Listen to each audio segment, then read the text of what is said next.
Cela fait quelques mois maintenant qu'on réfléchit à l'entreprise du futur. Vous avez d'ailleurs un synoptique qui vous permet de voir l'ensemble des éléments qui sont les composantes de cette réflexion. Et ce soir, ce que nous allons vous présenter, c'est le cœur de la transformation. C'est comment une ligne qui est dans une logique lean peut être améliorée grâce à la mise en œuvre du numérique.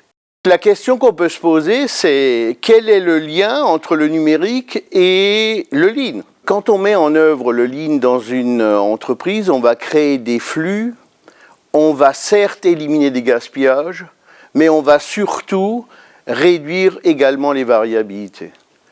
Et le numérique est vraiment un élément qui pourra venir à partir du moment où on a une ligne où on a réduit les variabilités parce qu'on va capter des informations qui pourront être exploitables, traitées et travaillées pour aller encore un cran plus loin. En réalité, on va travailler du crayon et le faire évoluer jusqu'à la tablette. Tous les process, on va les tester manuellement, on va les parfaire, et à partir du moment qu'ils seront à un niveau de performance voulu, on va pouvoir les numériser. Et là, on aura réellement quelque chose d'efficace parce qu'on sera passé par les différentes phases de mise en œuvre, test et ensuite numérisation qui va encore nous accélérer les choses.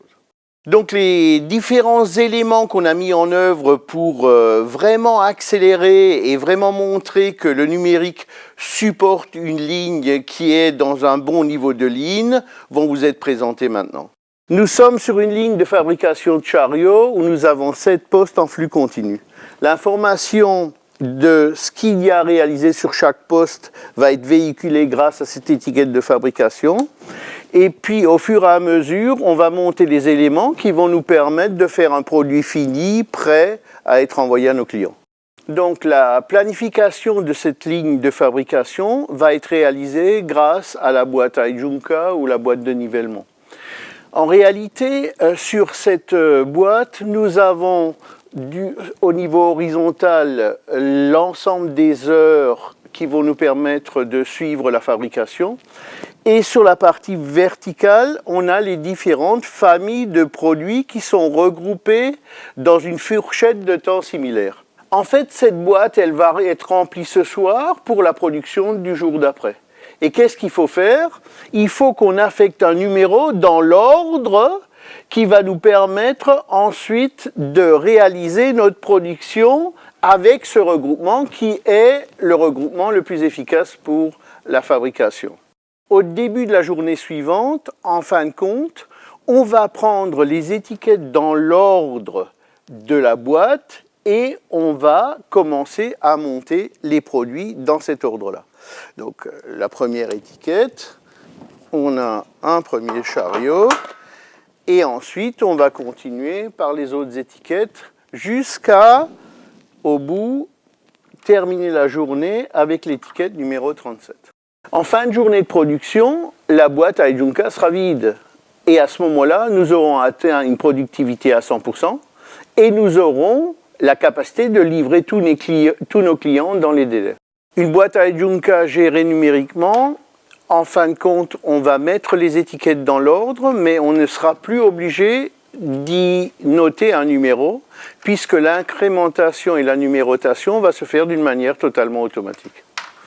Donc là, nous sommes sur la première ligne de la boîte où on va mettre les 8 premières étiquettes qui sont de la première famille. Et ensuite, on va passer sur les 2 dernières à la deuxième famille. Et voilà, ainsi de suite jusqu'à la fin du remplissage de la boîte. Quand l'ensemble des étiquettes sont dans la boîte, on passe à l'opération de validation. Et on a l'image de ce qui est dans la boîte sur cette tablette virtuelle.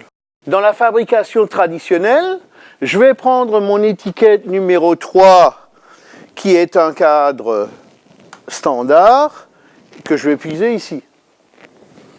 Par contre, le produit suivant 4, étant donné que j'ai 4 qui apparaît sur le cadre, je vais le puiser sur ce chariot-là, parce que ce sera forcément un spécial. Pour le montage des opérations sur le poste de travail, j'ai ici un travail standard qui me permet de comprendre quelles sont les opérations que je dois réaliser sur ce poste.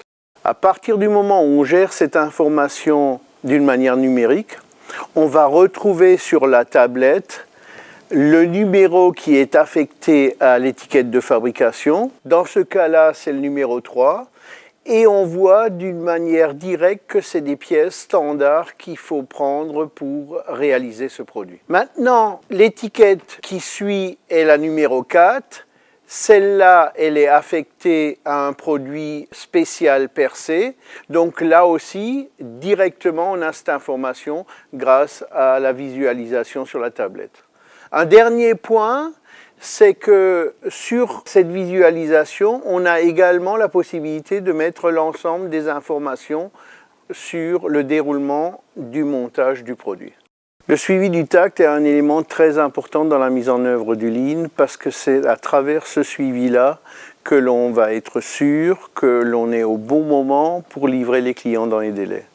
Si on veut maîtriser notre fabrication, il faut que toutes les demi-heures, on soit capable de regarder si on est au bon rythme par rapport à ce qui a été réalisé.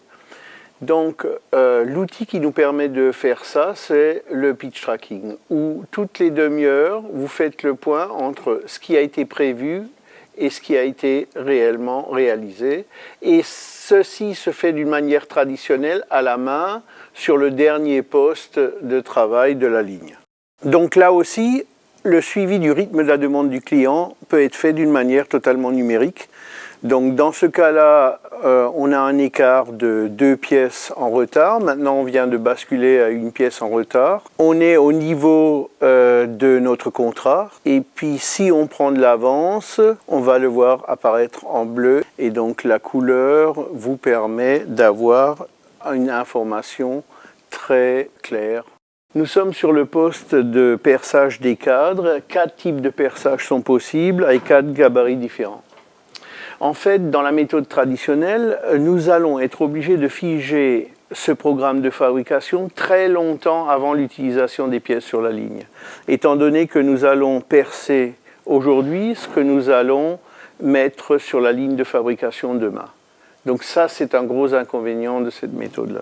En réalité, avec le numérique, beaucoup de choses changent parce que je vais vraiment gagner en rapidité.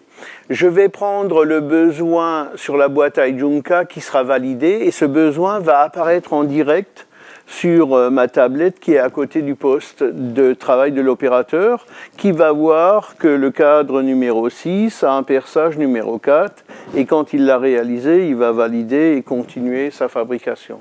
Ce qui est vraiment intéressant dans cette application, c'est qu'en réalité, je peux changer des choses au dernier moment. À partir du moment que je remplace des étiquettes dans ma boîte iJunka et que je repasse par une validation, l'information qui va se retrouver ici sur le poste est tout à fait en phase. Une autre application très intéressante, c'est la géolocalisation. Dans ce cas, on est sur le poste 1, on va pouvoir voir la composition de l'ensemble des bords de ligne sur la tablette, rien qu'en s'approchant de ce poste. Si avec cette même tablette, on va se déplacer sur le poste 7, on peut capter des informations sur la commande qui est en train d'être réalisée à ce niveau-là. La lunette connectée peut également être très intéressante pour donner une information spécifique qu'il faut sur un poste de travail.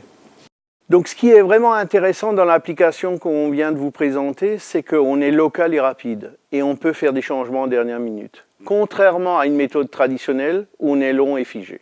En conclusion, qu'est-ce qu'on peut dire? L'entreprise de demain, ça sera une entreprise plus agile, plus réactive et totalement sous maîtrise. Et tout ça, nous allons le mettre en œuvre pour encore mieux satisfaire nos clients. En plus de tous ces éléments techniques, il y a 2 incontournables. La première, ce sont les hommes qui seront au cœur des transformations et au cœur de l'entreprise libérée de demain. Et c'est un environnement qui sera préservé et protégé. L'ensemble de ces éléments vont avoir un impact sur le produit. Ils seront personnalisables et on sera capable de les faire évoluer plus rapidement. Mais il y aura également un impact sur le consommateur de demain, qui aura un accès à l'info d'une manière beaucoup plus ouverte, de partout et à tout temps. Et on ouvrira également une nouvelle voie qui sera la co-création des produits et des services pour encore mieux répondre à la demande des clients.